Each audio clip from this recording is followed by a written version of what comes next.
ক্ষমতাই জনতা কিংবা জনতাই সকল ক্ষমতার ঊর্ধ্বে এই শব্দ প্রচলিত থাকলেও আমাদের দেশের কোনো রাজনৈতিক সিদ্ধান্ত এখন জনতার সমাবেশ কিংবা জনতার ইচ্ছায় প্রতিষ্ঠিত হয় না। গোটা কয়েক ব্যক্তি তাদের বিশেষ একটা বৈঠকের আয়োজন করে দেশের সকল রাজনৈতিক সিদ্ধান্ত নিয়ে থাকেন, যেখানে জনতার ইচ্ছা অনিচ্ছার কোনো তোয়াক্কা তারা করেন না। এর পাশাপাশি যাদের বৈদেশিক কূটনৈতিক সম্পর্ক ভালো, যারা বৈদেশিকভাবে তাদের সম্পর্ক গড়ে তুলতে পারেন, তারাই মূলত এদেশের নিয়ন্ত্রণের জন্য প্রচেষ্টা করেন বা নিয়ন্ত্রণ করেও আসছে। যেখানে জনতার সিদ্ধান্তে দেশ পরিচালনা হওয়ার কথা, সেখানে আমাদের দেশের ক্ষেত্রে হয় উল্টো। গোটা কয়েক ব্যক্তি তাদের বিশেষ ক্ষমতা বলে কিংবা রাজনৈতিক ছত্রছায়ায় তারা কূটনৈতিক সম্পর্কের দোহাই দিয়ে দেশের একটা পরিচালনার জায়গা তৈরি করেছে, যেখানে জনতার ভোটে দেশ পরিচালিত হবে বা জনতার ভোটে দেশের রাষ্ট্র পরিচালনা হবে, সেটা থেকে আমরা অনেকটা বেরিয়ে এসেছি। এখন আর আমাদের দেশের কোনো সিদ্ধান্ত জনতার নেওয়ার প্রয়োজন হয় না। সিদ্ধান্ত আসে রাজনৈতিক যারা উচ্চবিত্ত ব্যক্তি, যারা রাজনৈতিক দেশের নীতি নির্ধারক, তারা সকল সিদ্ধান্তের অধিকারী।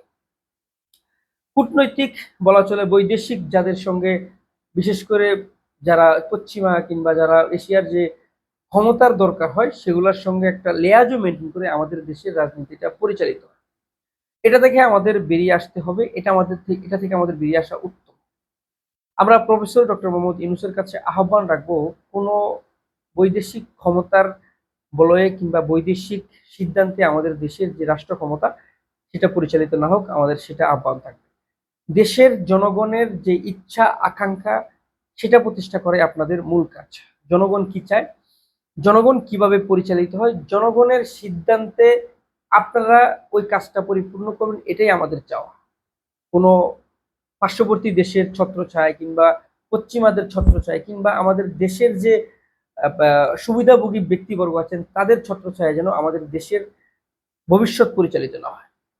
আমরা একটা দেশের বাসিন্দা, আমাদের সিদ্ধান্ত, আমাদের গণভোট, আমাদের ইচ্ছা, আমাদের আকাঙ্ক্ষার একটা মর্যাদা আপনাদের প্রতিষ্ঠিত করতে হবে। আপনাদেরকে জনতা বসিয়েছেন, জনতার আকাঙ্ক্ষা, জনতার বেশ প্রত্যাশা আপনাদের প্রতি। আপনারা যেভাবে দেশ পরিচালনা করবেন, আমরা সেভাবেই পরিচালিত হবে। তবে আমাদের জন্য হবে একটা সুন্দর এবং আমাদের সিদ্ধান্ত নেওয়ার একটা দেশে আমাদেরকে প্রতিষ্ঠিত করে দিবে। যে একটা বৈঠক হচ্ছে বা যে একটা সম্ভাবনা আমরা জানতে পারছি জাতীয় সরকারের, সেটাতে আমরা সাধুবাদ জানাই। আমরা প্রফেসর ডক্টর মোহাম্মদ ইউনূস সাহেবকে বলবো, আপনি আমাদেরকে আবারও গাইডলাইন দিয়ে আমাদের দেশের সকল সিদ্ধান্ত, যে সিদ্ধান্ত জনতার সিদ্ধান্ত হবে, জনতার জোয়ারে আপনাকে ভাসাতে হবে। জনতা কি চায়, জনতা আপনাকে না চাইলে নাই, ফাইন। আর জনতা আপনাকে চায়, তাহলে আপনি আমাদের জন্য কাজ করতেছেন যেভাবে, এভাবেই করবেন। আমাদেরকে এমনভাবে প্রতিষ্ঠিত করবেন, আমাদের দেশটাকে এমনভাবে গড়ে দিবেন যে আমরা অন্তত সামনের প্রজন্ম বা আমাদের সামনের ভবিষ্যতে আমরা কোনো একক আধিপত্য, কোনো একক ক্ষমতা বলের দ্বারা নিয়ন্ত্রণ না হই।